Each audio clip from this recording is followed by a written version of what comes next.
Corinne Busson-Benamou, née à Marseille. J'ai vécu une grande partie de ma vie à Angers. Maintenant, je suis à Miami.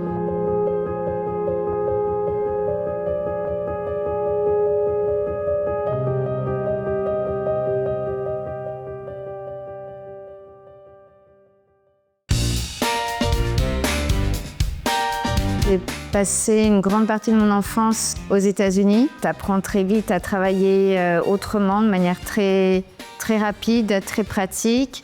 Et puis à l'école, en rentrant en France, studieuse. Et ensuite, quand j'ai commencé à travailler, je ne rentrais pas vraiment dans des cases classiques. J'ai toujours travaillé énormément, mais différemment aussi.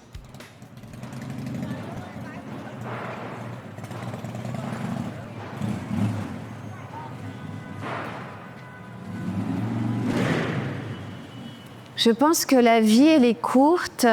Avoir des challenges, ça élève l'esprit. Moi, ça me donne de l'énergie, de l'envie, des défis, et j'adore ça.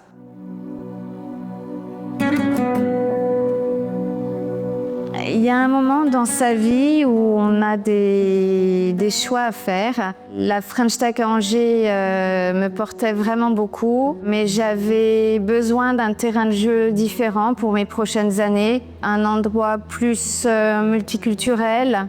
J'avais besoin de retrouver un peu mes racines et familiales et d'enfance aux États-Unis. Et puis il y a un moment, quand on a élevé ses enfants, qu'on a eu une carrière, qu'on a passé tous ses diplômes, on a besoin de temps pour soi. Et c'est là-bas que j'avais envie de passer mes prochaines années. On m'a fermé des portes, j'ai construit des fenêtres avec tout. Le moment le plus inconfortable, ça a été de réaliser que c'était très compliqué d'avoir un appartement, d'accéder à une location quand on arrive aux États-Unis, qu'on n'a pas de green card, de social security number, que c'est extrêmement compliqué. J'ai passé 3 mois dans une petite chambre d'hôtel avec mes 2 valises de 32 kilos et mon Maine Coon, en attendant le jour J où j'allais pouvoir enfin accéder à une location.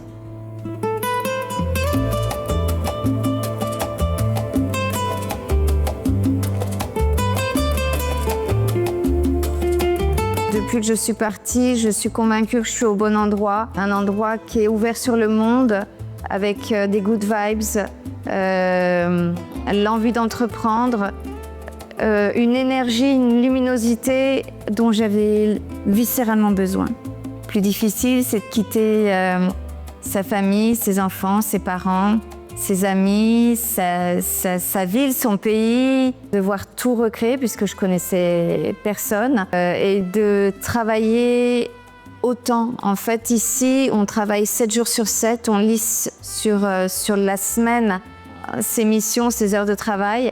Globalement, mes visios commencent avec la France vers 5 heures du matin puisque je travaille pour des entreprises françaises. Et les derniers mails, on les lit à 21 heures. Donc, faut être costaud, faut être prêt, faut l'accepter. Il faut savoir qu'il n'y a que 15 jours de congé ici dans l'année.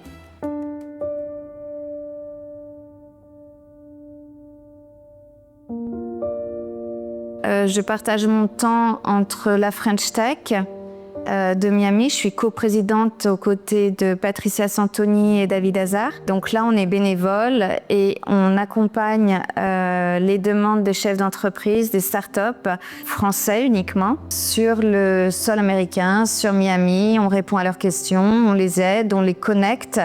On organise beaucoup d'événements. Et les Français qui arrivent ici sont de plus en plus nombreux pour se développer. Et ensuite, j'ai monté une entreprise où j'accompagne des entreprises françaises sur leur marché américain, sur leur accès aux investisseurs ou au gouvernement. Voilà.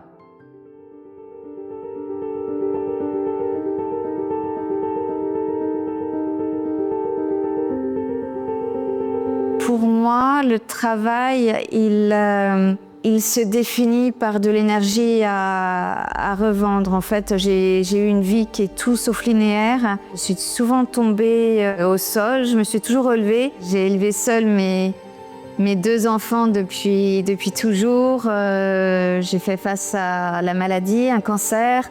Et j'ai jamais traduit ça par de la haine, de l'isolement, mais uniquement par de l'énergie. J'ai toujours travaillé parce que ça me permettait de me révéler, mais aussi l'exemplarité pour mes enfants.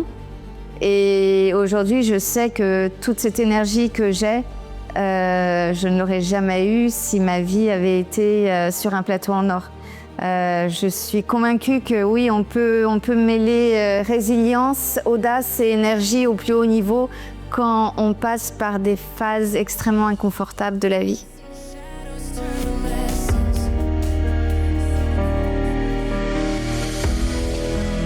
Souvent, il m'a été reproché de ne pas rentrer dans des cases.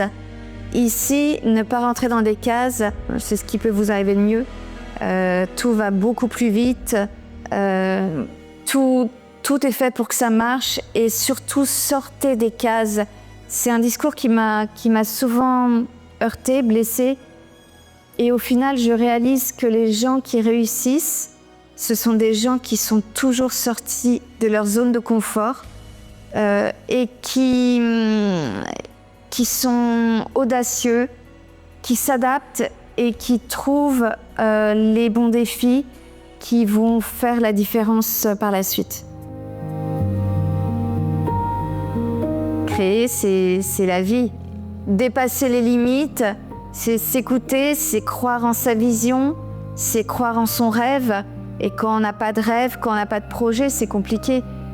Créer, pour moi, je le souhaite à chacun parce que c'est indéfinissable ce que ça peut procurer, c'est du bonheur.